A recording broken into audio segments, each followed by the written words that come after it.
96 a 99 afirmativo. Para dejar una constancia que el Partido Nacional, como lo anunció el 2 de septiembre, iba a viabilizar que haya ley de presupuesto, que iba a trabajar para que la ley sea mejor de lo que había ingresado. Creemos que un poco mejor va a pasar a la segunda cámara, que eso no significa que estemos conformes. Porque esta media sanción del presupuesto quinquenal ha contado con los votos de la totalidad de los partidos políticos. Si no ha sido en general, ha sido en particular o en cada uno de sus bloques. El Partido Colorado nuevamente ha actuado con suma responsabilidad, más allá de que sus legisladores han tomado distintas posiciones sobre la consideración general del presupuesto. Lo que sí está muy claro es el trabajo desarrollado, la cantidad de artículos presentados. Vamos a seguir peleando por poder introducir algunas modificaciones en el Senado de la República. Muchas gracias y que descansen, no habiendo más asuntos, se levanta la sesión.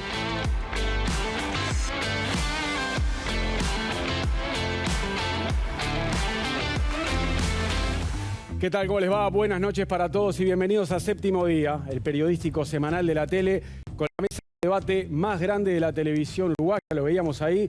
Después de un mes y medio, la Cámara de Diputados aprobó el proyecto de ley de presupuesto que había enviado el Ejecutivo al Parlamento.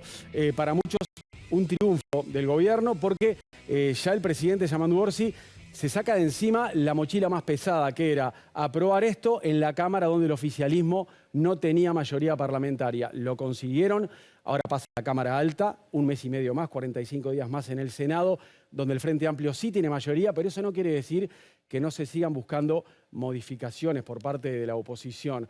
O sea que todavía queda para la discusión, aunque lo que se dice a nivel político es que la gran victoria ya la tuvo el oficialismo porque se vota el presupuesto, primero en general, después en el articulado, en la Cámara donde había más problemas en principio porque no existía la mayoría. En un ratito hablamos de esto y vemos también dónde fue que Cabildo Abierto otorgó los votos para que se aprobara el proyecto de ley.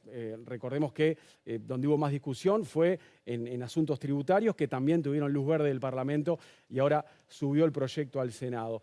Mientras tanto, en la Cámara Alta se agilizaban algunos proyectos antes de la llegada del presupuesto, que arriba esta semana. Por ejemplo, se terminó de votar la venia para que la ex vicecanciller Carolina H. sea embajadora uruguaya en Lisboa. Va a ser embajadora en Portugal, pero el debate estuvo bien áspero en la Cámara de Senadores. Hablaremos de la venia para la ex subsecretaria de Relaciones Exteriores, que generó mucha polémica y también mucha división en el Parlamento. Obviamente tuvo todos los votos del oficialismo y también hubo un día histórico en la semana que acaba de terminar porque se aprobó y se terminó de sancionar el proyecto de ley de muerte digna, la ley de eutanasia en nuestro país. Uruguay es el tercer país de América Latina que habilita el procedimiento y es el primero que lo logra por ley, el primero en el continente.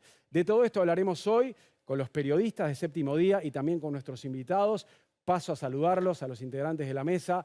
Leonardo Abercor, Natalia Ubali y Martín Aguirre, bienvenidos una vez más. ¿Cómo andan? Buenas noches. Gracias por acompañarnos. Ahora paso a los invitados debutantes, a los que llegan por primera vez al programa. Diputada del Frente Amplio, Majela Rinaldi, bienvenida. ¿Cómo te va? Todo bien, muchas gracias por la invitación. Gracias por venir. Diputado del Partido Nacional, Álvaro Rodríguez Junter, ¿cómo andás? Buenas noches, gracias por la invitación y acá vamos a estar. Bueno, plena gracias discusión. por estar, un gustazo. Y dos que repiten, que ya han venido más de una vez al programa y otra vez están hoy con nosotros. Diputado del Frente Amplio, Mariano Tucci, ¿cómo te va? ¿Cómo están? Un gusto estar con ustedes. Gracias por venir. Diputado del Partido Colorado, Felipe Schipani, ¿cómo andás, Felipe? Un placer, gracias por la invitación. Bueno, gracias por venir. Antes de meternos a la discusión, algunas noticias de hoy. Por ejemplo, Bolivia ya tiene presidente electo. Rodrigo Paz, economista de 58 años, nacido en España, en Santiago de Compostela, no nacido en Bolivia, pero boliviano por adopción, es el nuevo presidente de los bolivianos porque ganó el balotaje hoy con el 52,2% de los votos contra Jorge Quiroga, que obtuvo el 47,8%. Y en materia deportiva, hoy Uruguay dejó de ser el campeón del mundo sub-20, entregó la corona. Marruecos acaba de ganar la Copa del Mundo, venció a Argentina en la final 2-0, un partido que se jugó en Santiago de Chile. Y después otra noticia de las últimas horas muy triste es que lamentablemente falleció un referente del periodismo uruguayo, uno de esos periodistas de raza que fue ejemplo de muchos que de repente éramos de una generación abajo y lo escuchamos en radio desde niños y adolescentes. Falleció Daniel Figares con 62 años. Los que tenemos entre 10 y 15 años menos que Figares, crecimos escuchándolo en radio, en el Dorado FM, con Rompecabezas y obviamente también después en Radio El Espectador. Tuvo un programa acá, Ciudad Oculta, un programa de entrevistas en la tele, un periodista de gran trayectoria. Leo Abercoroy también en Twitter lo despedía a Daniel Figares, una pérdida aparte muy temprana, lamentablemente, ¿no, Leo? Muy temprana, muy triste. Sí. Que fue, como vos decías, un periodista de raza, un referente. Todos, o por lo menos yo también, que no tengo esa diferencia de edad, pero también lo seguía desde sus inicios en El Dorado, en el programa Subterráneo, después Rompecabezas. Subterráneo en El Dorado, Rompecabezas en El Espectador. Exacto, tarde de Perro, Plan B, tuvo muchos programas, todos marcaron una época, siempre fiel a sí mismo, siempre filoso, siempre atrevido, siempre... Sin concesiones, siempre. Sin concesiones, nunca se casó con nadie y se lo pagó en su vida muy caro, muchos años sin trabajar, injustamente. Hizo también libros, en fin, una trayectoria ejemplar, una pérdida muy grande para el periodismo. Sí, nos sorprendimos que se fuera tan prematuramente, ¿no? Con 62 años. Así que, bueno, desde acá, obviamente, el abrazo fuerte para toda la familia y para los seres queridos de Daniel Figares. Hablemos ahora sí del presupuesto quinquenal de esta ley que se aprobó en la Cámara de Diputados. Y comienzo por la diputada oficialista Majela Rinaldi. ¿Lo lees como una victoria para el Frente Amplio, esto que se logró en diputados, Majela? Sí, yo creo que lo veo como una victoria para el país en general. Se aprobó en general un proyecto por primera vez sin mayorías. El gobierno tiene un respaldo muy grande, 80 y pico de votos al 99, creo que es un respaldo y una confianza en el rumbo que plantea este gobierno para el país. Así que sin dudas que sí, que lo creo como una victoria de todos y todas.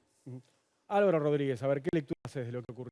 Primero, un presupuesto que el Partido Nacional lo vota porque es consecuente, que se dijo en un primer momento que el Partido Nacional no iba a dejar al país sin presupuesto.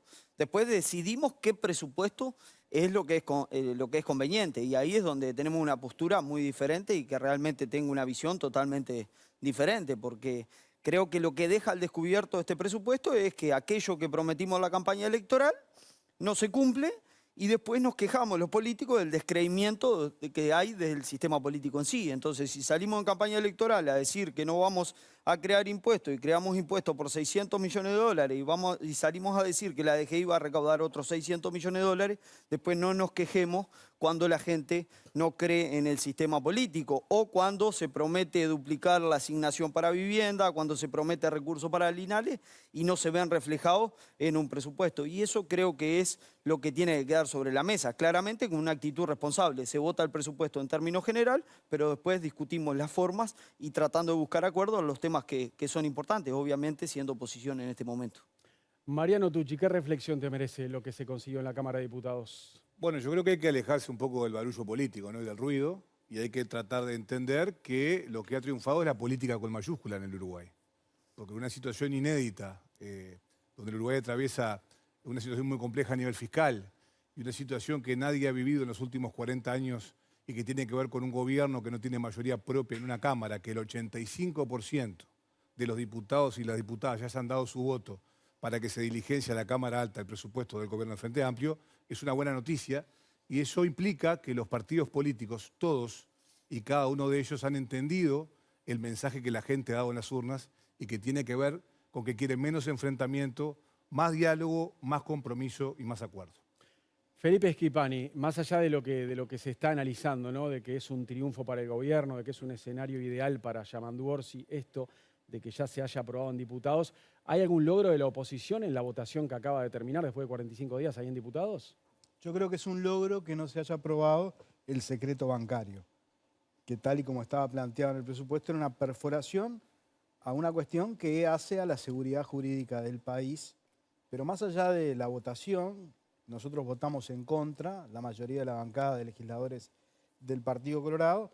Este presupuesto viene precedido de una serie de promesas incumplidas, de engaños.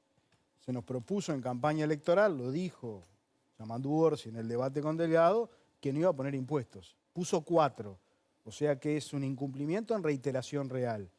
Dijeron en campaña electoral, está en el programa del Frente Amplio, que se iba a invertir un 6% del producto en educación pública. No solo que no se llega a ese 6% que se comprometió, sino que se baja la inversión educativa. Y esto no lo digo yo, esto lo ha dicho la Universidad de la República. Vamos a terminar, de acuerdo a la previsión de crecimiento económico y de inversión educativa en relación al producto, en el año 2029 con un 4,2 del PBI. Hoy estamos en el 4,7 y esto es la inversión educativa más baja en los últimos 15 años. Lo ha dicho la Universidad de la República, no lo ha dicho el Partido Colorado ni la coalición. Y eso creo que ha generado, obviamente, en muchos sectores, mucho descontento. Se dijo que íbamos a tener los primeros meses de gobierno, también lo dijo el presidente Orsi en el debate, 2.000 policías en la calle. Este presupuesto prevé 0 policías en la calle en todo el periodo. Se dijo que se iba a pelear contra la violencia de género. Se proponen 24 juzgados de género por parte de la Suprema Corte, solo se crean 2. Y podríamos seguir toda la noche. Este presupuesto viene precedido de muchas promesas incumplidas y yo personalmente opino que hubiera sido mucho mejor para el país que no se aprobara el presupuesto y que siguiera rigiendo el presupuesto del gobierno anterior, porque en lo que hace a la estructura del gasto, prácticamente es la misma estructura de gasto del gobierno de la coalición, lo único que no hubiéramos tenido impuestos, no hubiéramos tenido estas promesas incumplidas, no hubiéramos tenido secreto bancario. Es un muy mal presupuesto el que aprobó el Parlamento. Decía más temprano en Telemundo Eduardo Brenta que van a buscar en el Senado mejorar algunos artículos, los que han generado más controversia, fundamentalmente el del secreto bancario, ¿no? O sea que se van a intentar cambios también por parte del oficialismo de ese asunto. Natalia Ubal, ¿qué reflexión tenés sobre el tema? Yo creo que más allá del contenido del presupuesto sobre el que hemos hablado en otros programas, en términos de negociaciones políticas, me parece que es un resultado casi ideal para el Frente Amplio y para el gobierno. Mencionaba Felipe recién el único punto fuerte, digamos, donde perdió el oficialismo, que es en el secreto bancario, el levantamiento del secreto bancario, pero después logró no solamente que se aprobaran sus prioridades y sus reasignaciones, sino también el capítulo más complejo que tiene que ver con los impuestos, y lo logró además en la mayoría de los casos con el voto de cabildo abierto, pero en un caso también, el del impuesto a los fitosanitarios, lo logró con el apoyo de Identidad Soberana. Y por un lado, logró unidad política dentro del Frente Amplio, que eso es habitual en anteriores gobiernos del Frente Amplio, también se logró en la votación del presupuesto, pero en un contexto más complejo quizás, porque es un presupuesto con un incremento de gasto muy bajo, y se logró en ese caso unidad política. Y por otro lado, la coalición estuvo dividida en la votación, no solo en la votación en general, sino también en algunos puntos en particular, e incluso la propia interna de algunos partidos políticos, como el Partido Colorado, hubo divisiones, hubo diferentes estrategias para abordar el presupuesto, y me parece que en ese sentido hay un triunfo, por un lado, de la capacidad negociadora tanto del Poder Ejecutivo como del oficialismo, y también reconocer la responsabilidad institucional de muchos de los partidos de la oposición que acompañaron con el argumento de que un país no podía quedarse sin su presupuesto. Martín Aguirre. Sí, yo creo que en general estaba previsto que consiguiera los votos, ¿no? Me parece que hay algunos elementos interesantes más que interesantes, preocupantes, en el sentido de, como decía Natalia, es un presupuesto que incluye un aumento de gasto bajo, pero que se basa fundamentalmente en los cambios tributarios en materia de impuestos a empresas radicadas en Uruguay de base del exterior, que en los últimos días hemos visto algunos ajustes que hacen temer que realmente ese dinero termine ingresando, ¿no? Porque cada día se le baja un poquito más el perfil. Entonces ahí, y al mismo tiempo, algunos señales de la economía que muestran un enfriamiento de la economía en los últimos meses, que hacen como que confirman el miedo de que haya sido un poco optimista los presupuestos, las cosas que se tomaron en cuenta a la hora de hacer el presupuesto, ¿no? Pero para mí, políticamente, lo más interesante es el acuerdo Cabildo votando el presupuesto del Frente Amplio. Creo que si lo hubiéramos pensado hace un par de años, esa alianza, mucha gente hubiera quedado muy sorprendida, o le hubiera llamado mucho la atención. Igual ya en los últimos meses se veía venir, ¿no? Claramente. Escuchando a Perroni y escuchando a Manini también. Y después de la votación, ver algunas de las reacciones de algunos dirigentes, tal vez de segunda línea de Cabildo, pero que son de los que le van quedando muy enojados. Yo creo que pone un poco un manto de dudas sobre el futuro de Cabildo como fuerza política, por lo menos con la fuerza que ha tenido en los últimos años. Leo. Bueno, creo que ya fue dicho casi todo, porque coincido con muchas cosas que se han dicho. Creo que fue un gran triunfo político del Frente Amplio. Coincido con este tema que hay una disociación entre lo que el electorado de Cabildo Abierto cree que es Cabildo o espera de Cabildo y lo que termina siendo Cabildo Abierto. Pero bueno, no sorprende que tuvieran los votos. Creo que todos sabíamos que iba a estar, que había una responsabilidad política de que el país no quedara con un presupuesto anterior, que el gobierno quedara sin presupuesto. Creo que el Frente Amplio lo logró, como esperábamos que lo íbamos a lograr. Voy a dar dos actualizaciones de los temas que yo me pasé rompiendo acá en el programa. El del presidente del Instituto Antártico. Se votó. Se votó con un aditivo que es el cargo que está ocupando ese hombre hoy para cobrar el sueldo que era asesor de sanidad del Ministerio de Defensa, desaparece. O sea, el Frente Amplio, quizás para conseguir esos 2 votos que le faltaban, dijo, bueno, vamos a ponerle un sueldo al presidente del Instituto Antártico, pero vamos a hacer desaparecer el sueldo o el cargo del asesor de sanidad del Ministerio de Defensa, un cargo realmente que merecía desaparecer, la verdad, porque era simplemente un motivo para tener un cargo de confianza más. Así que bueno, se creó un cargo nuevo, desapareció otro, y respecto a eso se logró con los votos del Frente y de Cabildo Abierto. El resto de la oposición votó en contra, y el aumento de fondos para el Cuesta Duarte no fue votado, no consiguió el Frente Amplio votos tampoco de Cabildo de nadie, y así que no salió. Bien. Está lo que tiene el Cuesta Duarte por la línea, entiendo, por la ¿cómo le llaman? La línea general. Subsidio y subvención. Claro, esa parte queda, pero no salió el aumento. No lo votó nadie de la oposición. Mariano, tenías ganas de Me responderle quedé a alguien. pensando, porque tal vez en ese discurso panfletario que nos tiene acostumbrado Felipe, olvidó algunas informaciones porque no fue parte de la coordinación. Ese triunfo que dice tener respecto al levantamiento del secreto bancario no es tal, porque el Frente Amplio tuvo la posibilidad de mandarlo a comisión conjuntamente con Cabildo Abierto, que fue la posición de Cabildo Abierto. Llevarlo a comisión, trabajarlo y elaborar de manera conjunta con el resto de los partidos una redacción que convenciera a todos. Expresamente el Frente Amplio resolvió ir a la votación y, si no tenían la mayoría, perder allí, porque había que darle un mensaje a la gente de que nosotros respetamos los preceptos internacionales. El Partido Nacional tiene una posición desde el día 1 de no votarlo, se mantuvo en sus posicionamientos, pero lo que dice Felipe no es así. Tuvimos la posibilidad de mandarlo a comisión y trabajarlo y resolvimos no hacerlo. Felipe. No se votó, no hubo voto. Resolvimos no hacerlo, porque Yo digo Cabildo que Abierto es un estaba triunfo que dispuesto no se a haya hacerlo. votado. Y está- No hubo triunfo. Yo creo que están confundiendo con el concepto, porque una parte del artículo era el secreto bancario cuando había una evasión de carácter internacional, pero al final del artículo, el último inciso, habla cuando se da un caso en Uruguay y hablan de un silencio positivo que pueden acceder a los movimientos de las cuentas bancarias si la justicia no se pide en 10 días. Todos sabemos que con los recursos que muchas veces tiene la justicia, con los plazos que maneja la justicia, eso era realmente un saludo a la bandera. Se podría haber modificado creo que era un con voluntad. artículo que realmente Se podría haber superaba modificado. todos los límites que uno podía Se imaginar. podría haber modificado y no habían partidos dispuestos a hacer lo que estás haciendo tú ahora, que es la posibilidad de discutirlo. Sí. Podríamos haberlo modificado el tiempo.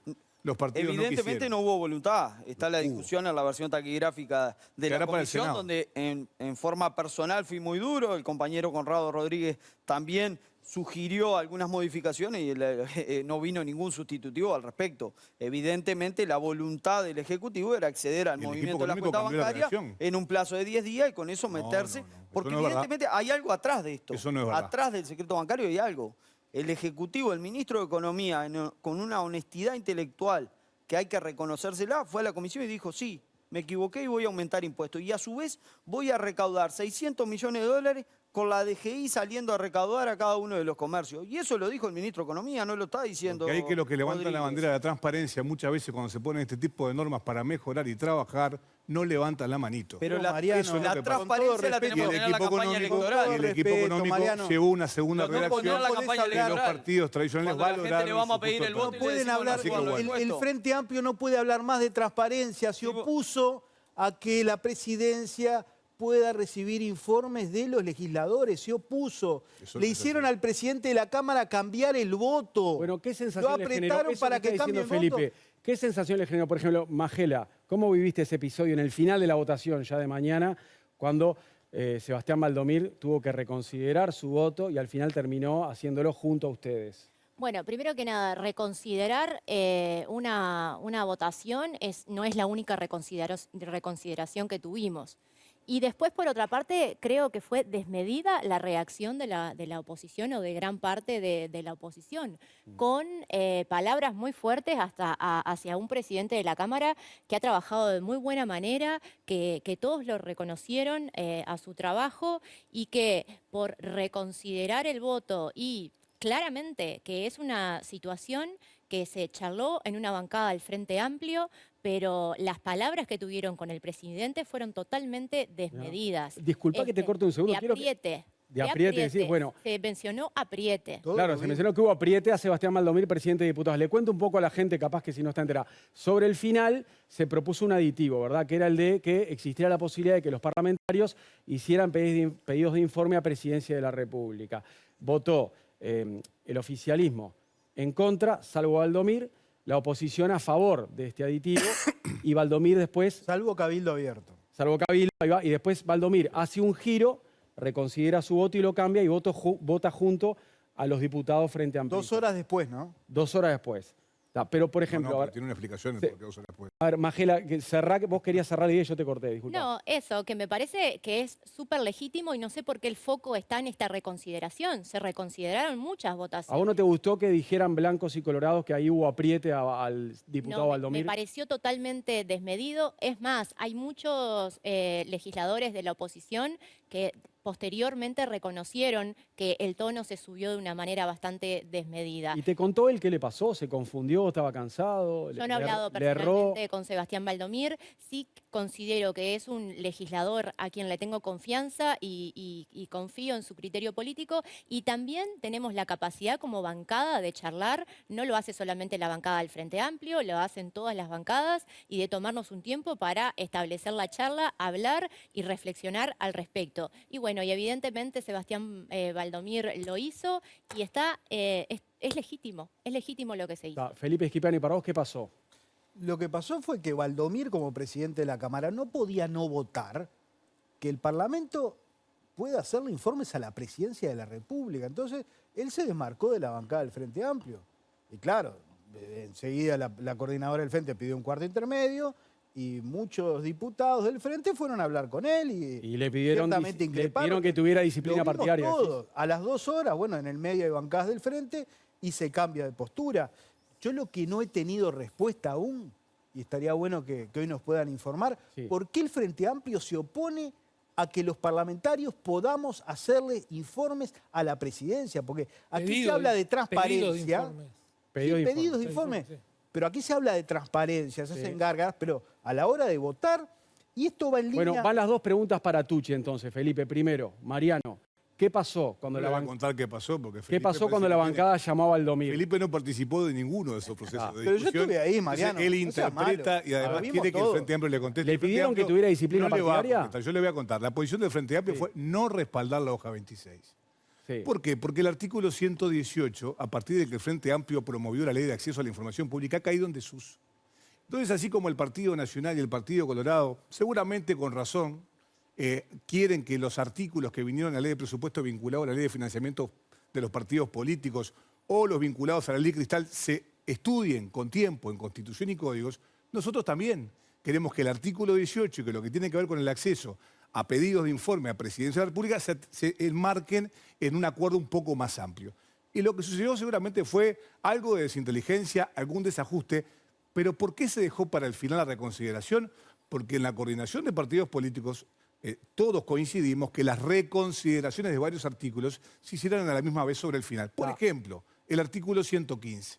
¿Saben a qué refiere el artículo 115? Capaz que Chacho se acuerda. Son los recursos para el Plan Nacional de Seguridad, que los partidos no votaron. ¿Ustedes imaginan al Frente Amplio pensando o imaginando que al no levantar la mano los partidos tradicionales están alentando la delincuencia o que no combatamos frontalmente el delito en el Uruguay? No, se reconsideró, convencimos a una parte de la oposición y se lograron los 50 votos para que los recursos de ese artículo estuvieran al servicio del Plan Nacional de Seguridad. Conjuntamente con el 115 se reconsideró el voto de Sebastián y la hoja número 26. Pero para terminar con ese tema de Baldomir. Por poner un ejemplo, ¿no? Cuando Baldomir al final reconsidera su voto. ¿Ustedes qué pasó en el cuarto intermedio? Le recordamos, porque tenemos un semáforo adelante, que quienes son parlamentarios lo saben, lo que votamos está en verde, lo que hay duda está en amarillo, que ya no habían dudas en ese momento y lo que está en rojo no se vota, Sí. que se habrá traspapelado, pero me parece que se puso Le el pidieron foco- que lo reconsiderara, o sea, Por que tuviera supuesto. disciplina partidaria. No. Se reconsideraron un montón de artículos. Dentro de lo que se reconsideró el ojo 26, como otros tantos artículos. Lo que pasa que empezó el griterío y el barullo, puntualmente por ese tema, donde Schifani dijo, lo llamaron de la torre ejecutiva.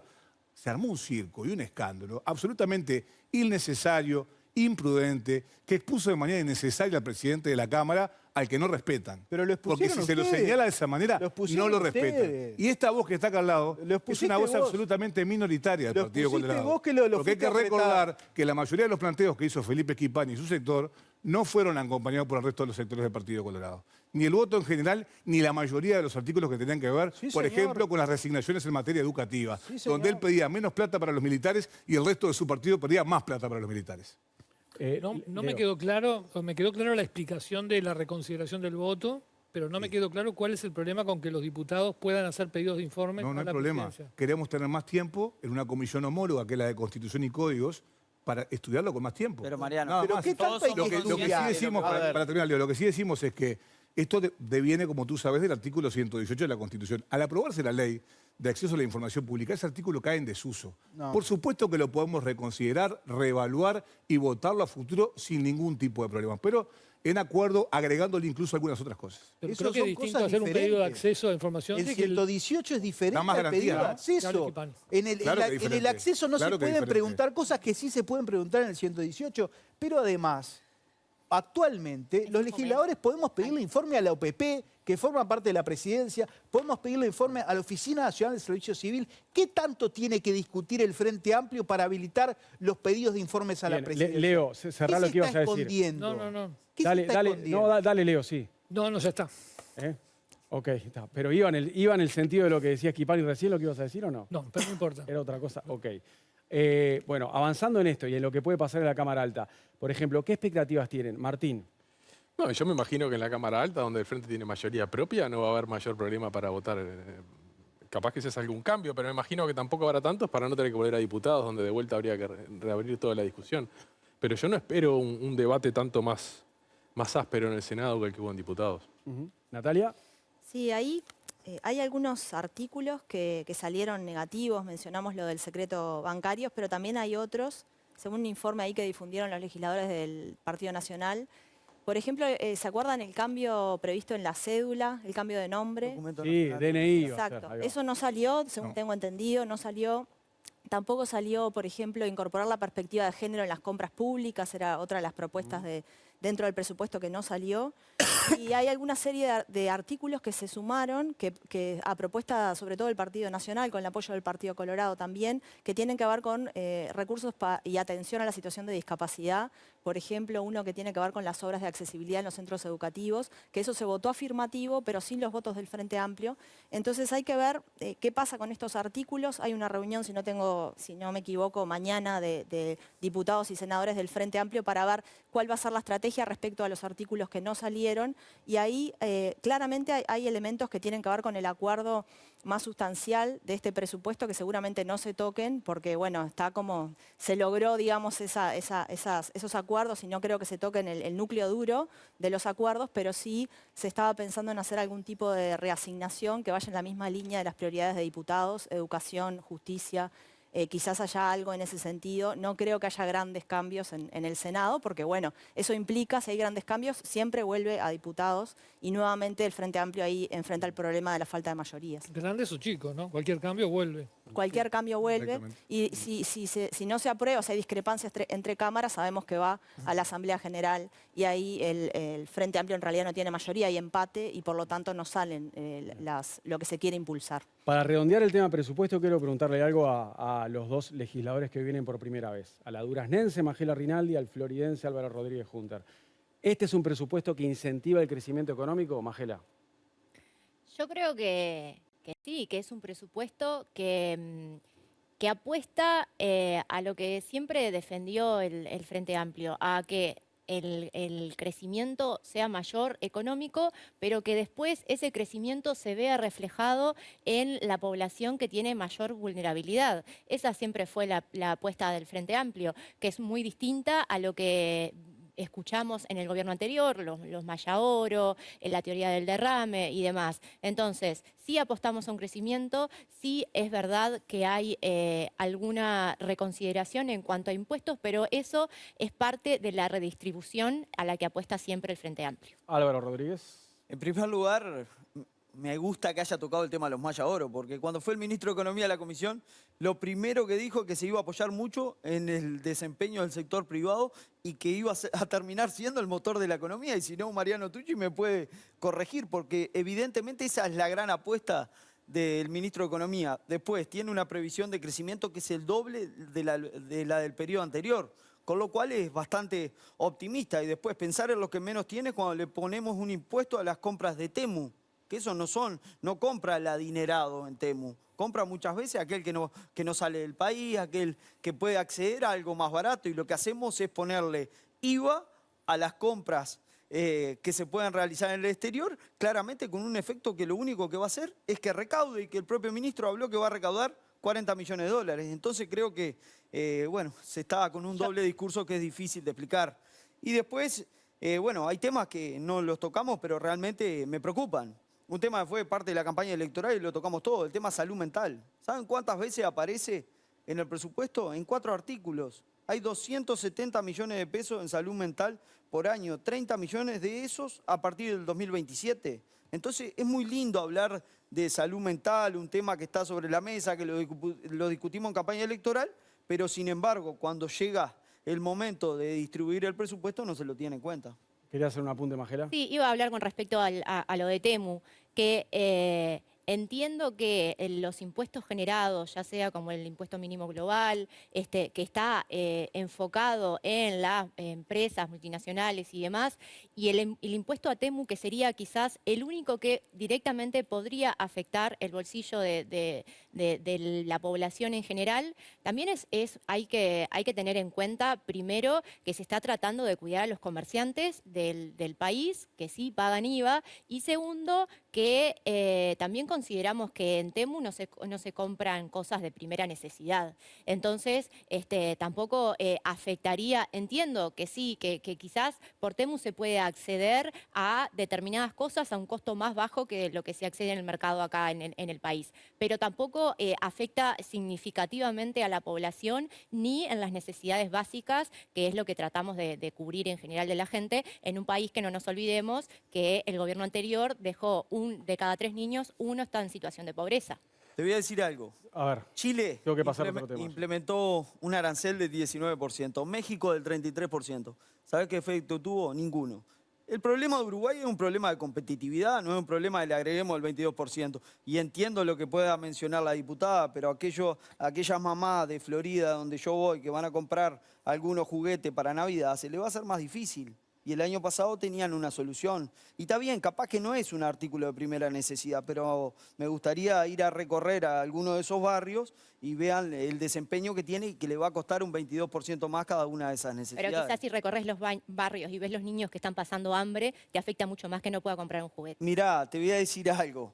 Pasando hambre recorro todos los barrios. Por ese lado no me van a correr. Que hay que implementar mayores políticas en lo que tiene que ver con desempeño, con vivienda, con acompañamiento, bienvenido sea, y ojalá que el Frente Amplio lo pueda lograr disminuir lo que es la pobreza infantil, y que evidentemente lo que está en el presupuesto nacional tiene que ver con transferencias alrededor del MIDE. Esa es la gran expresión que tiene el presupuesto, un presupuesto que es pobre de ideas, porque realmente no sé cuál de ustedes me puede desempeñar una idea que haya en este presupuesto quinquenal. Nunca la discusión del presupuesto ni de la oposición estuvo centrada en las orientaciones de los recursos que el gobierno dispuso en el presupuesto. Estuvo orientado en estas cosas que dice Chacho, en el impuesto a Temu y en el paquete tributario. Nunca en cuánto se gasta o se invierte en vulnerabilidad, en políticas sociales, en sostenimiento de la malla social del Uruguay, en infancia, en adolescencia. Estuvo centrado en otra cosa el debate. Te Creo mencioné que salud mental. es porque hay coincidencia Hablame de salud mental. en general de todos los partidos políticos, incluido el Partido Nacional que votó en general, en los trazos gruesos de las políticas públicas, y eso es una buena noticia para el país. Felipe, Teo, dale y algo cortito con él y avanzo con otro tema. Este presupuesto tira por la borda todos los relatos que escuchamos en el periodo pasado. El relato de los Maya Oro, el relato que no se atendía a la cuestión social, el relato que se trabajaba para los sectores privilegiados. Porque este gobierno asume el presupuesto del año 2024, o sea, es la misma estructura de gasto que el presupuesto de la coalición. La variación son esos 140 millones de dólares, es 0,5. El 99,5 es el mismo presupuesto de la coalición que tanto se criticó. Entonces, yo escuchaba a Fernando Pereira y otros más decir que este es un presupuesto de izquierda. ¿De qué izquierda? ¿Del camarada Luis Lacalle Pou? ¿De la compañera Susana Arbeleche? Entonces, para algo sirvió este presupuesto, es para tirar por la borda esos relatos que durante 5 años escuchamos de que nosotros veníamos a privilegiar a los más ricos de la sociedad y no atendíamos la cuestión social. Eso quedó laudado. A ver, por favor, 15 segundos, Marcela. 15 segundos. No, quería hablar con Schipani, que compartimos la Comisión de Educación. Justamente en educación creo que se ve claramente la apuesta de este gobierno y que es... por ejemplo, el tema del bono escolar, que al final del quinquenio todos los estudiantes de primaria van a llegar al bono escolar. Las becas, creación de 70.000 becas para que los gurises y las gurisas de bachillerato no deserten de la educación. Crear más comedores en educación media, que es algo que también lo vemos los docentes que trabajamos en educación media, que muchos gurises y gurisas están en primarias y acceden al comedor, pero después en educación media no lo tienen. Entonces, eso sí son políticas del Frente Amplio. Eso son políticas para trabajar en la gurizada, en los niños, niñas y adolescentes que más necesidades tienen y sostenerlos en el sistema educativo. Esa es una política de izquierda. Bien, bueno, mientras esta discusión transcurría en diputados, la Cámara Alta encaró otros asuntos, como decíamos en el comienzo del programa, y hubo un tema súper espinoso, ¿no? La votación de la venia para que Carolina H., la ex vicecanciller de la República, sea embajadora uruguaya en Portugal. Veamos cómo se dio la discusión. ¿Cómo nos pueden pedir a nosotros el voto de esta venia? Yo no sé qué pasó en el medio que hizo pasar del odio al amor de esta manera. No me lo explico. Pero los comentarios del año 2022 referidos a la vicecanciller de esa época son incendiarios. Ella misma acusa de delincuente al hoy secretario de la Presidencia y después en el medio, habiendo una investigación en la Fiscalía, y estando sustanciándose en ese momento una investigación en la Cancillería Presidencia de una forma muy extraña, de buenas a primeras, desembarca embajadora en Portugal. Nosotros no estamos cuestionando a Carolina H. Nuestro cuestionamiento es al gobierno. La doctora H. tiene todas las cualidades profesionales, las características personales para ser designada como embajadora y por eso el gobierno la designa. Pero sepan ustedes que además están proponiendo como una embajadora a una persona que tiene una causa abierta. No hay ninguna causa que esté llevando adelante la doctora H, salvo en la que está participando en calidad de testigo. ¿Sobre qué? Sobre el rompimiento de un documento público en la Presidencia de la República. No solamente porque no es de carrera, sino porque estamos en la mitad de un lío y porque se generan suspicacias. Si hay una investigación en curso administrativa que falla de un lado, si hay una investigación en la justicia, resulta que en el medio se la nombra. Para mí, un embajador es una persona que debe ser de absoluta confianza política del Poder Ejecutivo. Y para mí no puede ser hoy el caso de Carolina H.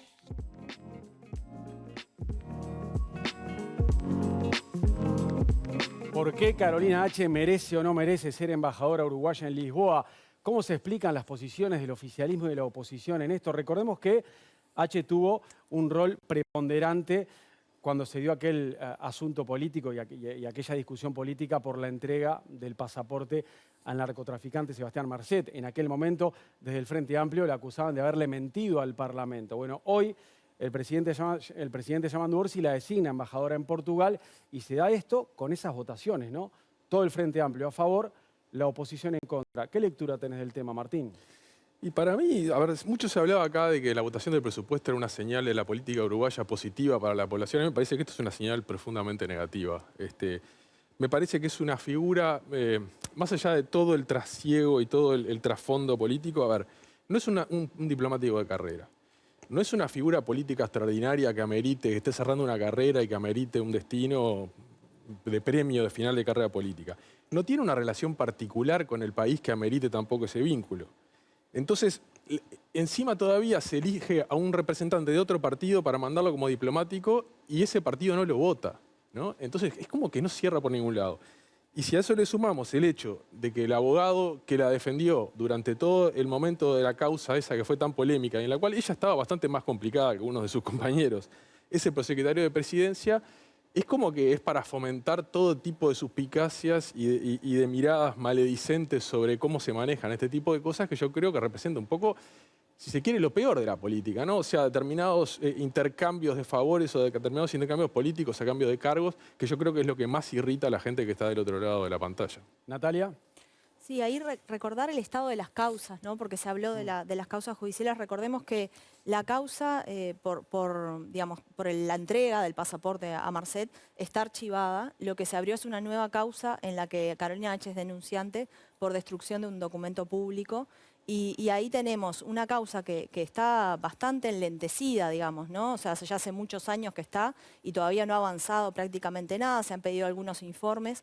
Y además tenemos el sumario, lo más reciente es el inicio del sumario administrativo por parte de Cancillería al ex canciller Bustillo y al ex director jefe de jurídica de Cancillería, Carlos Mata, por este tema.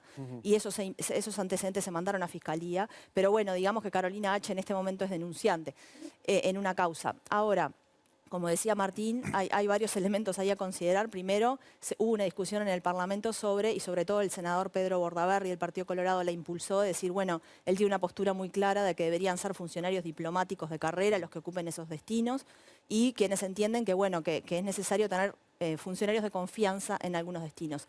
Llama un poco la atención quizás que sea en este destino, ¿no? Porque en general los funcionarios de confianza se ubican en destinos estratégicos, ¿no? Brasil, Argentina, Madrid, Estados Unidos. París. Ahí va. Exacto. Entonces, por un lado llama la atención eso, por otro lado hay un elemento que tiene que ver con la confianza, que lo mencionaron varios legisladores, incluso un senador del Frente Amplio, que escuchamos recién, Gustavo González, diciendo, bueno, por parte de la oposición se dijo, bueno, una funcionaria, exfuncionaria que graba a su superior, no amerita confianza. Por el lado de Gustavo González decía, bueno, esta persona es realmente confiable, está aclarado del todo, esto no lo decía Gustavo González, lo pregunto yo, está aclarado del todo el papel que ella jugó en ese proceso.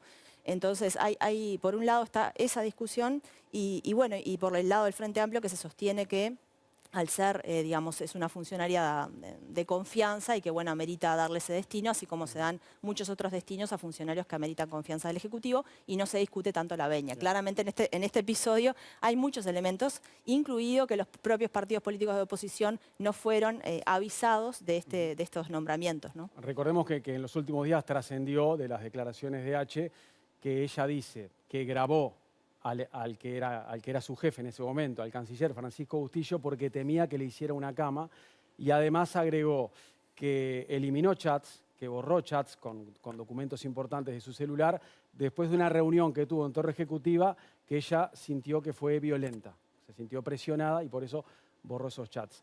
Leo, ¿qué mirada tenés sobre el tema? No sé, no me convence del todo, ¿no? Primero, creo que los embajadores políticos tendrían que ser cada vez menos y tendiendo a cero, prácticamente. O sea, confío más en gente de carrera, que para eso se preparan y es lo que se necesita, no embajadores políticos.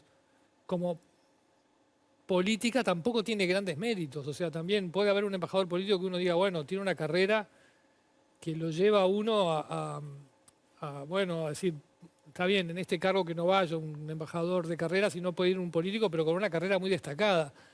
No parece ser el caso de Carolina H. No tiene una carrera ni extensa ni destacada. Tampoco vinculada con Portugal, como dijo Martín. El único argumento a favor es que fue vicecanciller, que es cierto. Es cierto, es verdad que en esos cargos a veces se nombran a ex cancilleres o ex vicecancilleres. Es cierto que fue vicecanciller. Por otra parte, es verdad que mintió en el Parlamento. Es decir, ahora se ha puesto como se repite que no mintió, que omitió. No, mintió.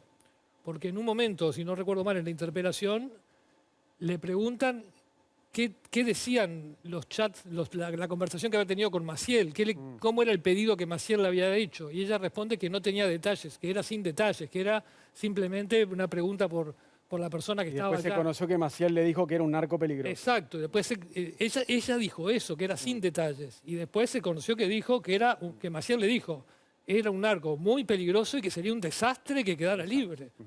O sea, entonces mintió en el Parlamento. Me parece un elemento importante. Entonces, bueno, fue vicecanciller, es verdad que hay embajadores políticos, no tiene una carrera muy representativa, no es respaldada por el Partido Colorado, mintió en el Parlamento. Yo creo que la balanza va más para este lado.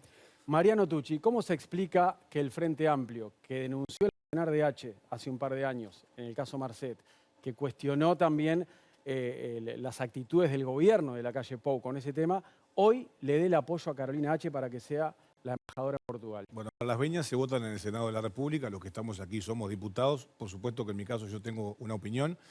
Yo creo que la discusión de fondo es, ¿cuál es? Lo que planteaba el senador Bordaberry. ¿Pero es a favor? ¿Qué tipo de servicio exterior necesita el Uruguay? Bordaberry tiene la misma tesis que tenía Ernesto Talvi, que hablaba de cambiar la diplomacia de Cócter por una diplomacia económica y comercial 5.0, que duró lo que duró Talvi, 5 minutos. Yo creo que tiene que ser una mixtura. Creo que el Uruguay tiene que tener buenos cuadros diplomáticos que nos puedan representar de manera adecuada y cuadros políticos, como los hay, por ejemplo, en Brasil o en la República Argentina. Yo creo que la doctora H, a quien no conozco, reúne las condiciones de un actor político trascendente que fue vicecanciller de la República, que puede ocupar un destino y hacerlo de buena manera. Después se ha discurrido largamente sobre un montón de circunstancias que Martín recién O sea, lo votaron a favor porque la designó el presidente Yamandu Orsi. No, por eso. yo en mi caso no tengo ningún inconveniente, pensé que reúne las credenciales para eso. Pero, por ejemplo, Martín repetía lo que decía Da Silva. Hablaba de intercambio de favores. Y yo quisiera saber por qué y de quién. Porque como uno tiene fueros está muy bueno decir lo que a uno le parece. Pero ellos están hablando de cosas muy graves acá. Y hay cuestionamientos éticos de parte del secretario general del Partido Colorado, pero que no estuvieron a la orden del día cuando esta mujer, la doctora H, fue candidata a la presidencia de la República por el Partido Colorado. Yo les cuento, el Partido Colorado tiene una comisión de ética y un código de ética. En ningún momento, orgánicamente, el Partido Colorado reprochó absolutamente nada que tenga que ver con la observancia de ese código en esta persona que ostentó una de las precandidaturas presidenciales. Entonces, ¿por qué se le reprocha ahora? Pregunto yo. Entonces yo entiendo que la discusión de fondo no tiene que ser por lo bajo, tiene que ser por lo alto, como lo planteaba el doctor Bordaberry. Bueno, ¿qué tipo de servicio exterior precisa el Uruguay en este tiempo? ¿Uno profesional estrictamente? ¿Uno que mixture lo profesional con lo político? Yo me inclino por el segundo. Martín. No, yo se lo aclaro a Tucci, yo no tengo fuero, se lo puedo decir. Lo que pasa es que es muy... A ver, cuando tiene 4 patas, maulla y es un gato, ¿no? Entonces resulta que el prosecretario de Presidencia era el abogado de Carolina H. Cuando Carolina H. grabó a su superior y se generó una crisis política. Una causa que fue archivada, ¿no? Sí, sí, pero que le generó un daño bastante grande al gobierno pasado, sí. Más que nada por cómo se manejó que por el trasfondo en sí del asunto. Y resulta que cuando todos estamos de acuerdo en que no tiene un vínculo personal con Portugal que le amerite el cargo, que no tiene una trayectoria política descollante que amerite estar ahí, y que no se encuentran las justificaciones, de repente se le ofrece ese cargo. Entonces, sinceramente, es difícil no ver que, bueno, que hay una interferencia de intercambio. Bueno, no, todo es impinable, eso es seguro. Pero yo creo que tiene bastante sustento quien tiene esa suspicacia. Álvaro Rodríguez hace rato pide la palabra. No, creo que con el tema se dañó la institucionalidad. Yo creo que evidentemente, y no hay que ser... para darse cuenta que el Frente Amplio utilizó en la campaña electoral el tema que estaba en discusión. Entonces, evidentemente, un tema que le dio su rédito electoral, ahora se cumple un favor. En lo personal tenía un concepto como vicecanciller, que la verdad muchas veces la molestamos y daba respuesta, pero evidentemente cuando se rompe un código de grabar una conversación privada y se hace público, por lo menos a mí, pierde la confianza. Después con el tema que tiene que haber embajadores políticos, yo creo que tiene que haber un mix. Estoy en las antípodas con Pedro Bordaberry, porque creo que ese equilibrio de algunas embajadas, como puede ser Argentina, España, Estados Unidos, embajadas que son fundamentales Brasil, y que tienen que tener la injerencia directa del presidente de la República con el embajador correspondiente, terminan trayendo buenas cosas para el país. Yo lo viví muy de cerca con Argentina y evidentemente hubo logros porque había un embajador político con trato directo con el presidente de la República. Y eso creo que da temas positivos para el país. Magela, ¿qué te pareció este asunto? Bueno, primero que nada que yo creo que académicamente, profesionalmente y su trayectoria política está avalado que ella pueda ser embajadora. Eso por un lado. Después coincido en que tiene que haber una mixtura en las cuestiones diplomáticas. Creo también que en embajadas importantes tiene que ser política la cuestión, pero también hay que respetar a la carrera de los funcionarios. Y también, en el mismo sentido, puedo decir que esta embajada a la que va Carolina H. no es una embajada fundamental ni importantísima para el país. Entonces, tampoco habría algún tema con eso. Lo que sí, obviamente que lo que puede pasar es que genere suspicacias y es quizás lo único que a uno le queda de generar este tipo de ¿A vos de también te cosas. hace un poco de ruido eso? No, que puede generar suspicacias en el resto. Yo confío en mi fuerza política y que si el Ejecutivo cree que ella tiene la idoneidad para estar ahí, en eso confío. Después el resto son todas, es ruido lo que se hace. Esto de decir que, bueno, cuáles son los favores y Son demás. especulaciones. Eso son especulaciones, claramente. Sí, quizás generar eso es lo único que digo, bueno, capaz que, pero también confío en esto. Y después creo que el Ejecutivo elige y el Senado analiza los requisitos formales de la persona. No está ahí para juzgar. Además, cabe decir, no voy a defender a Carolina H., pero sí cabe decir que ya no está en ningún proceso judicial y también mencionando lo que dijo recién el diputado Tucci, que ni siquiera su partido político lo cuestionó éticamente a esto. Entonces, ahora, ¿cuál es la cuestión? Felipe. El cuestionamiento aquí, nosotros del Partido Colorado no se lo hicimos a Carolina H. Ella recibió una propuesta del gobierno. Lo que nosotros hemos planteado, lo plantearon los senadores en la Cámara de Senadores, es por qué se produjo ese cambio de opinión del Frente Amplio de un momento para otro. Porque estos hechos fueron muy recientes, 2022, 2023, y se dijeron cosas muy fuertes. Podríamos jugar al quién lo dijo, ¿no? Carolina H. mintió al Parlamento y violó las normas de la JUTEP negando la entrega de las declaraciones de su cónyuge, el senador Brenta. Las mentiras empiezan a dejar paso a la verdad. Le mintieron al Parlamento y en consecuencia al pueblo uruguayo al que representa. Mientras tanto, sigue libre un narco muy peligroso y pesado, el ex senador Charles Carrera. Hubo un cruce muy interesante entre el Pacha Sánchez y Carolina H. Comentó Sánchez después de la noticia de la renuncia de H. No era manija, este gobierno nos mintió a todos en la cara. La entrega del pasaporte a un narcopreso es un hecho grave. Pese al respaldo del presidente, H. renunció. Seguimos sin saber que otros responsables están involucrados. Y Carolina H. le contesta, senador de la República, amparándose en su inmunidad para cometer difamación.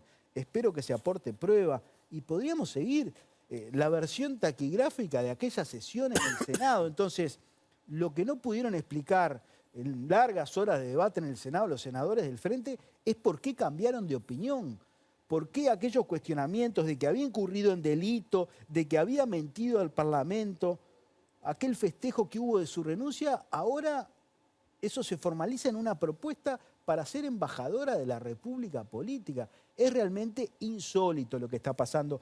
Y abonando lo que decía Martín sobre las suspicacias, hay cosas raras que pasan, ¿no? Se está cursando una investigación administrativa sobre este expediente que fue a la Torre Ejecutiva en la Presidencia. Obviamente la jurídica de Cancillería no la podía hacer porque estaba involucrada. ¿Quién hace esa investigación administrativa? Una abogada de la Presidencia de la República que depende jerárquicamente de Jorge Díaz. Yo lo quiero aclarar eso, porque me parece muy importante. ¿No da para desconfiar Se terminó eso? en el gobierno del Frente Amplio las instrucciones de investigaciones administrativas hechas por cargos Q, por cargos de confianza, como en el gobierno pasado, como pasó con Toma, que el instructor había sido subdirector de la Oficina Nacional de Servicio Civil. Ahora la instructora es una abogada de carrera que entró por concurso de Presidencia de la República. Esa es la diferencia. Cuya jerarca es Jorge Díaz. Pero ¿por qué no le hizo un abogado del Ministerio del Interior, del Ministerio de Vivienda, del Ministerio de Turismo? Y otra cosa que me parece Justo una importante, abogada cuando que se habla depende de las Jorge grabaciones Díaz. a un jerarca, la lealtad Es raro. no es con el jerarca, Es muy con el raro. Estado de Derecho, es con la Constitución y con la ley. con esos tenemos que ser siempre responsables. Si ese era el objetivo, tendría que haber ido a la justicia y denunciar de frente y no andar grabando, filtrándolo a la prensa y generando un hecho político que el propio Frente Amplio le había castigado de forma muy dura en el Parlamento y después, evidentemente... El hecho político que cayeron 2 ministros, un subsecretario y el asesor privado del presidente de la República. No esto. Ese es el hecho político. Se le desarmó un tercio del gobierno con este caso. Eso es lo bueno que te acostumbraste con el gobierno de Luis Lacalle Pou, que los ministros renunciaban, cosa que no estábamos acostumbrados. Los renunciaban. Fueron gobierno 15 años y no renunciaban. No quiero nombrar a algún ministro del Interior que estaba atornillado en la silla. Nos acostumbramos a que cometieran errores inmensos y tuvieran que renunciar. Pero lo que iba a decir con respecto a H, que también esto deja en evidencia la situación que estaba viviendo la mujer, apretada por no difundir los chats, por esto y por lo otro. También refleja eso del gobierno anterior. O sea, ¿estás avalando que una conversación privada sea grabada y sea publicada? No, no estoy avalando eso. Estoy diciendo que evidentemente evidencia que Carolina H. no se podía manejar con soltura. Creo que esos códigos no los paso. No, yo tampoco. En la política pero ni en la por vida. un miedo que evidentemente tenía porque lo estaban apretando desde el mismo gobierno por los errores cometidos por ese mismo gobierno. Es una mujer hecha y derecha y preparada que si hubiera tenido que tomar alguna acción la podría haber hecho sin tener que pasar un límite que yo creo que es delicado, peligroso. Yo también y que creo que no se cuida las instituciones. Coincido en eso. Pero lo que pasa es que hay un tema que es que la que quedaba mal parada con esa grabación era ella. Digo, porque parece que al final nos quedamos en la super... Pero la que quedaba mal parada con la grabación de que sabía quién era Marcet era ella. Pero más allá de eso, a mí me parece que hay un tema. Yo también coincido en eso, que ella queda mal parada porque sabía eso. Pero también coincido en lo que decía Tucci, que acá no es que hay que respetar o resguardar a los mandos que están arriba. Acá hay que resguardar y respetar la verdad. Que también en este sentido digo esto, ¿no? Se tendría que haber hecho en ese sentido las cosas. Pero bueno, no deja de evidenciar que ella estaba en una situación bastante complicada. Que después nosotros hubiésemos actuado de otra manera, si hubiésemos actuado de otra manera.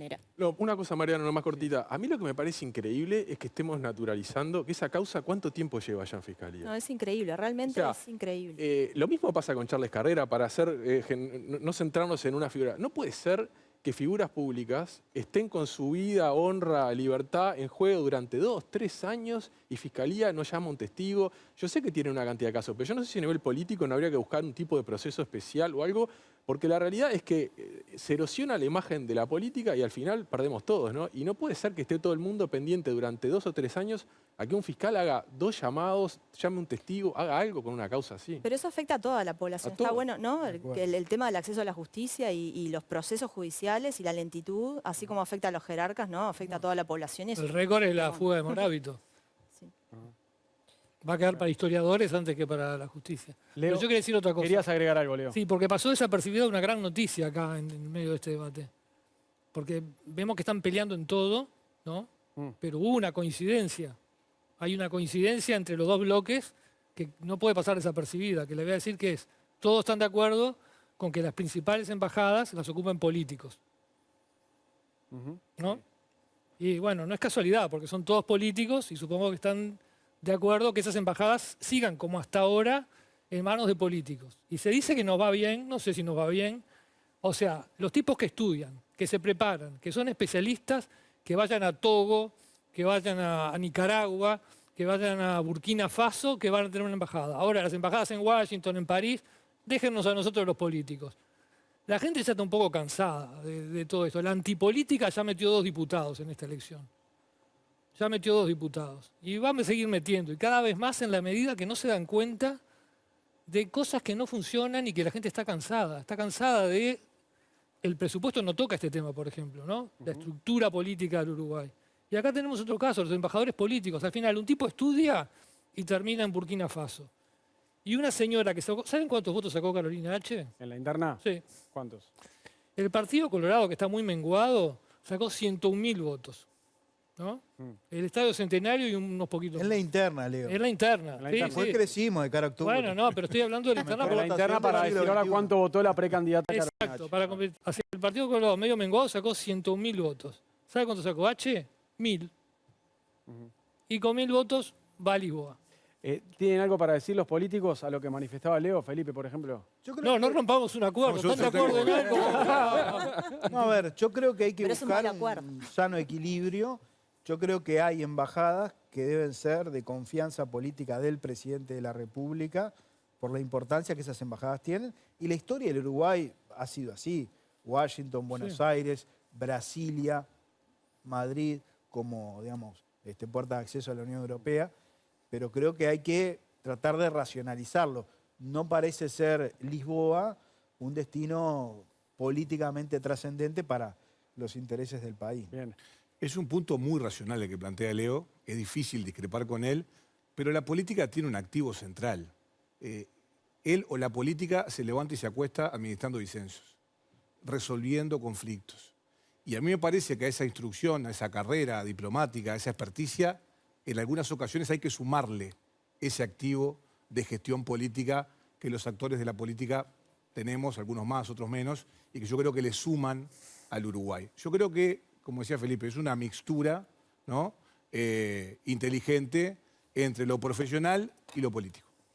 Bueno, vamos a cambiar de tema en estos últimos minutos del bloque y observamos primero lo medular de la discusión que se dio en la Cámara de Senadores cuando históricamente se aprobó por ley la eutanasia en Uruguay.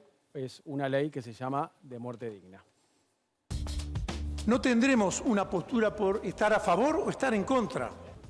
Lo que sí vamos a presentar es una fuerte y clara defensa a la libertad, a la dignidad y a la autonomía de las personas que a través de este proyecto de ley que consideramos que fue resultado de un proceso extenso, serio, democrático, amplio y deliberativo, puedan decidir como un derecho lo que ellos desean hacer. Acá tiene que ver dónde ponemos el eje en la política pública.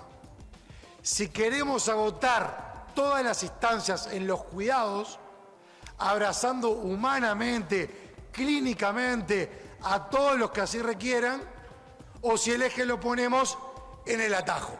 Mi posición filosófica es, porque entiendo que cuando se habla tanto de libertad y de derechos, tienen que estar principalmente asociados a la vida.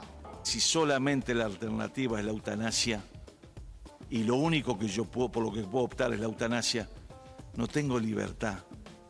Porque optar por lo que me ofrecen y es el único camino no es libertad. Si por lo menos sé que tengo otras opciones, sé que podré optar. El derecho a pedir y obtener ayuda para morir en las circunstancias y por el procedimiento establecido por la ley. Es libertad para elegir, eso es lo que reclamamos, que cada cual siga los dictados de su conciencia. El que quiera la eutanasia que la pida y el que no la quiere que la rechace. Uruguay es el primer país de América Latina que lo aprueba por ley, ¿no? Que logra legislar la eutanasia en esta nueva ley. Fue histórico para nuestro país. Es el tercero de América Latina que habilita el procedimiento. Ya existe en Ecuador y en Colombia, pero en esos países esto fue reglamentado por sus respectivas cortes, por sus cortes, ¿no? Por las cortes constitucionales, pero no en el Congreso de Ecuador y de Colombia. Y esto nos puso, obviamente, esta noticia nos puso en los portales internacionales. ¿Qué importancia le dan? Magela. Bueno, escuchando ahí primero que nada al senador Bordaberry que decía esto de si no tengo otras opciones, y justamente esta ley viene para gente que no tiene otras opciones. He escuchado muchas veces a la vocera una de las voceras del colectivo Empatía hablar de la situación que vivió con su padre y que realmente vivieron una situación de mucha angustia porque... la hija de Fernando Sureda, de ese caso. Exacto, tenía ELA. Sí, que nos visitó acá Florencia Salgueiro. Exacto, Florencia, no me salía su nombre. Y la verdad que ella decía, que alguien me venga a decir a mí, en la cara, que esto no es necesario para las personas que transitan este tipo de enfermedades. Y la verdad que sí, que a nadie le puede negar eso, una muerte digna cuando... después se dicen también muchas cosas, que esto se va a aplicar. No, está muy reglamentada la cuestión y creo que esto viene, como decía los senadores, algunos senadores, es una cuestión de derechos humanos, de autonomía de la persona y no le quedan más opciones. Y la verdad que yo celebro que Uruguay nuevamente tenga este avance en derechos en la región. Álvaro, ¿cómo la viste esto que, Bueno, esto que yo- ya tenía media sanción de diputados y que se sancionó en el Senado? Estoy en contra, si bien puede haber un matiz capaz que ideológico que me sesga, estoy en contra porque creo que el país también no está preparado y el sistema no está preparado. Creo que primero deberíamos avanzar en el avance de los cuidados paliativos, que yo creo que es muy fácil hablarlo y capaz que podemos, o los que viven en Montevideo pueden decir, o en la capital de Durazno pueden decir, están los cuidados paliativos. A mí me gustaría que vayan a Capilla del Sauce, a Cerro Chato, a Nico Pérez, a ver si existe esa posibilidad. Y muchas veces eso está muy lejos. Entonces creo que primero hay que avanzar en los cuidados paliativos, dar una opción o que el sistema avance en dar recursos, en dar opciones, en lograr esa continuidad de la vida para recién empezar a discutir un proyecto de estas características. Y también te voy a decir algo, se ha generado un peñarol nacional en este tema que creo que no es bueno, porque es un tema sumamente delicado, muy interesante y que a veces yo creo que los contrastes no son buenos en este caso y creo que como país, como servicio en sí que tiene que ver con la salud, tenemos que avanzar muchísimo antes de pensar en medidas tan drásticas como este caso. ¿Estamos preparados para empezar a aplicar la eutanasia en Uruguay, Mariano? Tanto que se nos cuestiona, la ley de cuidados paliativos se votó el periodo pasado, pero la reglamentamos nosotros, porque el gobierno pasado no lo hizo. Yo creo que es un tema muy difícil, No hay recursos. pero el Uruguay es hijo de una tradición vallista, del cual todos nos enorgullecemos. Somos un país de avanzada en materia de legislación social y esta ley viene a sumarse a ese largo collar de derechos reconocidos por el Uruguay. Es un tema muy difícil, como decía Chacho, yo coincido. Detrás de él se esconden un montón de situaciones que tienen que ver con dogmas, con religión, con preceptos filosóficos, pero no hay dignidad sin libertad, decía el diputado Pepasquet, el senador Pepasquet, y yo coincido plenamente con él. No hay dignidad sin libertad. Yo creo que el Uruguay con esta ley gana en materia de libertad y nosotros tenemos que ser lo suficientemente empáticos e inteligentes para acompañar la voluntad del individuo de morir y no perseguirlo o penalizarlo. Y yo creo que la ley viene a corregir eso, a acompañarlo, a darle las garantías y acá no se está obligando absolutamente a nadie a hacer nada que no quiera. Es un proceso garantista, es un proyecto de ley que se construyó, se elaboró a lo largo de 5 o 6 años, si mal no me acuerdo, que escuchó a la academia, a las organizaciones sociales, a todos los sectores de la política nacional y el resultado es el que se obtuvo esta semana, colocando al Uruguay de vuelta en un lugar de avanzada en América Latina y en el mundo. Felipe, ¿Uruguay está preparado para empezar a aplicarla, la eutanasia? Totalmente. ¿Sí? Fue una sesión muy emotiva la del Senado, además con la carga adicional de que Ope, que se había retirado de la política, volvió... Robert Silva le dejó su banca solo para- a Ope Pasquet porque era uno de los artífices de este proyecto, ¿no? Y se presentó el 11 de marzo del 20, o sea, 2 días antes de declarada la emergencia sanitaria. Tuvimos el honor de acompañar a Ope con la firma. El periodo pasado se aprobó en diputados, después naufragó, se encajonó en el Senado. Afortunadamente en este periodo pudo avanzar rápidamente. Yo creo que básicamente con esta ley estamos consagrando la libertad que tenemos las personas a resolver sobre nuestra propia muerte en circunstancias muy específicas, porque esta es una ley restrictiva, cuando entendemos que no tiene sentido seguir viviendo con un sufrimiento insoportable, con una enfermedad terminal, con una situación que es absolutamente indigna. Entonces, le estamos dando la herramienta a muchos uruguayos para que puedan morir con dignidad. De eso se trata la ley de eutanasia. No se le pretende imponer a nadie. Aquel que quiera ejercitar este derecho, con la ley lo va a poder hacer. Aquel que por cuestiones religiosas, filosóficas, no quiera recurrir a la eutanasia, no tiene por qué hacerlo. Yo creo que hemos avanzado muchísimo y coincido con Mariano. Creo que este es un país que en el año 1913 consagró el divorcio por sola voluntad. Hemos sido, al impulso del vallismo, el gran generador de derechos de nuestro continente y bueno, y estamos en la prensa de todo el mundo una vez más por eso, ¿no? Recordemos que la ley de muerte digna el otro día se sancionó en el Senado con 20 votos en 31. Los 17 del Frente Amplio, más Ope Pasquet, que entró por Robert Silva, Heber Duque, que es el suplente de Andrés Ojeda, que estaba de viaje, y la nacionalista Graciela Bianchi, que votó a favor. Martín, ¿cómo crees que fue abordado este tema por el sistema político? Bien, a ver, yo tendría que discutir con Tucci lo que estamos tan orgullosos del legado ballista, pero no es el momento, me parece. No voy a entrar en ese debate ahora. Conmigo ahí tenés problemas conmigo también. Con los dos, me parece, pero bueno.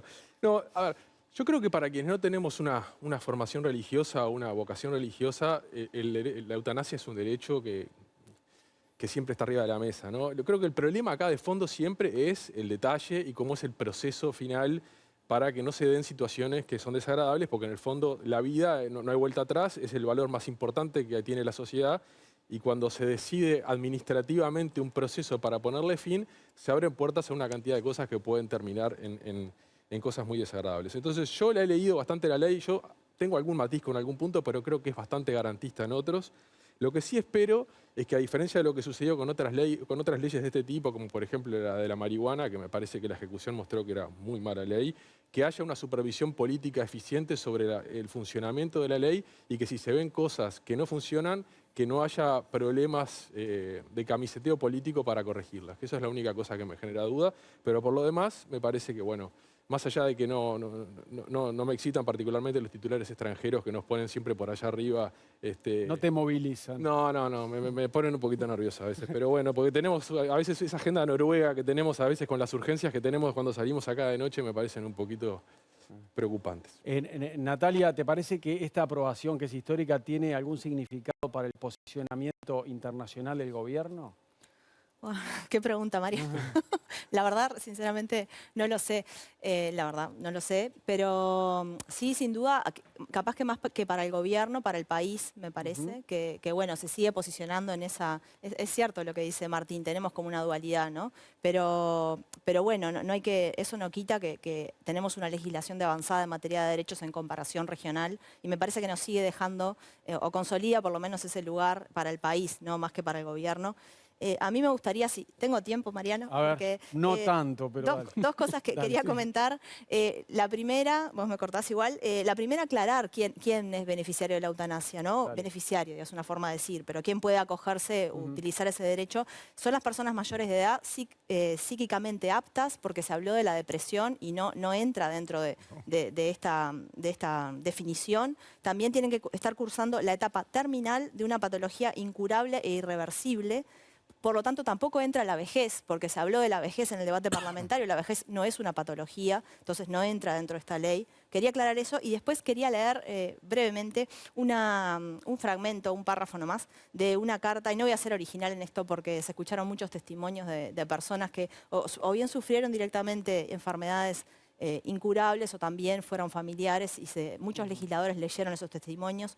Yo quería leer el de Cristina Mancilla, que es una mujer de un par de años mayor que yo, que hace 3 años, en 2022, publicó una columna en La Diaria. Ella tiene fibromialgia, que es una enfermedad que es incurable y que da dolor en todo el cuerpo, y dolor muscular sobre todo. Y ella decía, y simplemente leo un párrafo, dice: nadie elige una enfermedad que le quitará las fuerzas, la memoria, la capacidad de andar, de hablar, de interactuar. Esa es una condicionante que no se escoge, que se enfrenta, claro que sí, con equipos médicos que avanzan en varias direcciones comprendiendo el dolor. Pero aún así llega un momento en que ese cuerpo con el que amamos, con el que parimos, bailamos, marchamos por tantos caminos, ya no quiere continuar, y nuestro espíritu merece paz. Quería leer esto porque me parece que esta ley es un avance en derechos y también para esas personas. Yo quiero agregar un dato. Perdón, disculpa, porque Leo no habló todavía en la ronda. Leo, ¿qué reflexión tenés? Cortito, sí. O sea, estoy a favor. Creo que se hace justicia también como lo que pasó en el periodo pasado, que se votó en diputados, y no fue que el Senado votó en contra, fue que se trancó en la comisión del Senado de un modo que no fue honesto políticamente. Sí, creo que la ley merecía llegar al plenario, y la senadora que lo trancó en la comisión del Senado hizo muy mal, y fue un ejemplo de las peores cosas de la política que hablaba Martín. Y ahora se hizo justicia, ahora llegó a las cámaras, se pudo votar como debía haber sido la vez pasada, se votó a favor. Creo que es un derecho, creo que no se obliga a nadie. Los cuidados paliativos no son no hay una contradicción. Ojalá mucha gente que está en una situación como la que describía Natalia, de esta paciente, reciba cuidados paliativos y decida seguir adelante con su vida y la logre llegar hasta el final. Ojalá, cuanto más mejor. Ojalá mejoremos los cuidados paliativos. Ojalá lleguen a todos los rincones del Uruguay que no están.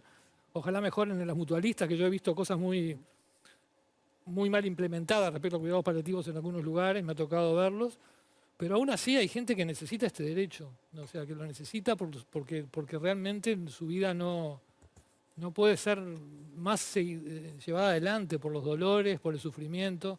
Bien. Las garantías, si hay algo, yo también la he leído y entiendo que las garantías están dadas. Si hay algo que empieza a funcionar mal, tendrá que haber gente que lo denuncie, yo voy a ser el primero. Tengo que hacer la pausa, Majela. ¿Puede quedar para el último bloque lo que tenías para decir? Por supuesto. Perfecto, gracias. Ya venimos en instantes para hacer el tramo final del séptimo día.